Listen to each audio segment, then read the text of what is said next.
Hello, good evening everyone. Welcome to my another mini blog. আৰু morning শুই উঠিয়ে মই ফুল ছিঙিছো কিয় আপোনালোকে গম পাইছে। পৰহি আছিল 5 ছেপ্টেম্বৰ দিনাখন শিক্ষক দিৱস হিচাপে পালন কৰা হয়। আৰু যিহেতু মই য'ত নাৰ্ছ কোচিং কৰি আছো শিৱসাগৰ আৰু আমাৰ নাৰ্ছ কোচিং ঠাইত ধুনীয়াকৈ আমি সৰু হ'লেও উদযাপন কৰিলো শিক্ষক দিৱস আৰু সৰ্বপল্লী ৰাধাকৃষ্ণৰ ওচৰত ফুল সজালো ধুনীয়াকৈ।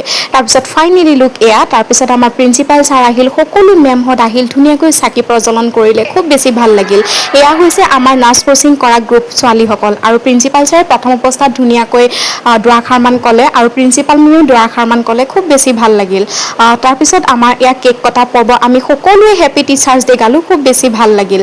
তাৰপিছত হৈছে এয়া কোৰাছৰ টাইম আমি কোৰাছো গালোঁ আৰু গামোচা পিন্ধোৱা পৰ্ব অকণমান তাৰপাছত নাচ গানো হ'ল এনেকৈ আমাৰ ধুনীয়াকৈ প্ৰগ্ৰেমটো চলি গ'ল আৰু লাষ্টৰ সময়কণত আমি অকণমান মই ভিডিঅ' কৰি ৰাখিলোঁ আৰু মোৰ ব্লগটো আজি মানে থেংক